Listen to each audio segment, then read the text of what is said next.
नमस्कार. जगाचं टेन्शन पुन्हा वाढलं म्हणायला हरकत नाही. कारण युद्ध विरामाच्या 24 तासानंतर घडलं काय? आता युद्ध विरामानंतर ज्या गोष्टी घडल्या, ज्या घटना घडल्या, त्यानंतर युद्धाचा भडका पुन्हा होऊ शकतो, अशी भीती आणि शक्यता व्यक्त केली जाऊ लागलेली आहे. यामध्ये सर्वात महत्त्वाचं, लेबनॉनवरती इस्रायलने हल्ला केला. ह्या हल्ल्यामध्ये अत्यंत दुर्दैवी घटना ही म्हणायला हरकत नाही, कारण ह्या हल्ल्यामध्ये 100हून अधिक लोकांचा, निष्पाप लोकांचा मृत्यू झाला. त्यामुळे इराण पुन्हा चवताळलं. इराणने सांगितलेलं आहे की ज्या काही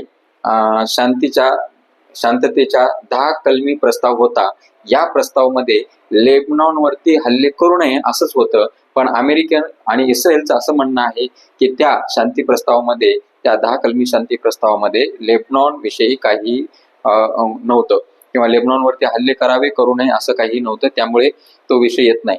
आणि दुसरी गोष्ट, इराण भडकल्यामुळे इराणने कडक शब्दामध्ये अमेरिका आणि इस्रायलला इशारा दिलेला आहे की जर लेबनॉनवरती आता पुन्हा एकही हल्ला झाला तर हा जो काही शांतता प्रस्ताव आहे 10 कलमी, हा संपुष्टात येईल आमच्याकडनं, आणि आम्ही त्याला तोडीस तोड प्रत्युत्तर देऊ. दुसरी गोष्ट, इराणचं म्हणणं आहे की जे काही 10 कलमी शांती प्रस्ताव होता त्यामध्ये 3 गोष्टी अमेरिकेने आणि इस्रायलने मोडलेल्या आहेत.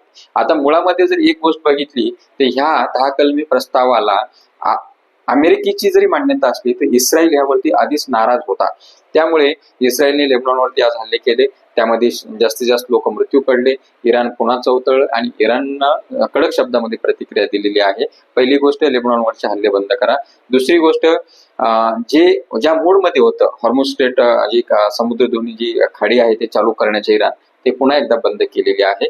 पुन्हा एकदा बंद करून पुन्हा एकदा तोच इशारा दिलेला आहे. नंबर 3, आता ह्यामध्ये सर्वात महत्वाची गोष्ट काय आहे की जे अणुसंवर्धनाचा विषय होता तो ह्या कलमेमध्ये कुठे त्यावरती प्रतिबंध लावावा असं लिहिलेलं नाही किंवा नव्हतं, असं म्हणणं आहे इराणचं. आणि अमेरिका काय सांगतं, अणुसंवर्धनावरती प्रतिबंध असणार आहे, आणि ते इराणने मान्य केला.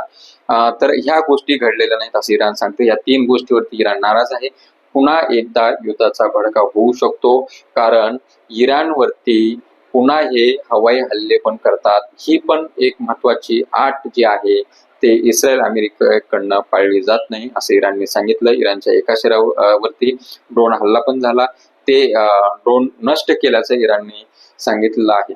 त्यामुळे ह्या 3 अटी महत्वाच्या अमेरिका इस्रायलकडनं मोडल्या जात आहेत. त्यामुळे हे 10 कलमी शांती प्रस्ताव हा संपुटात येऊ शकतो आणि पुन्हा एकदा जगाचं टेन्शन वाढू शकतं. जय हिंद, जय महाराष्ट्र.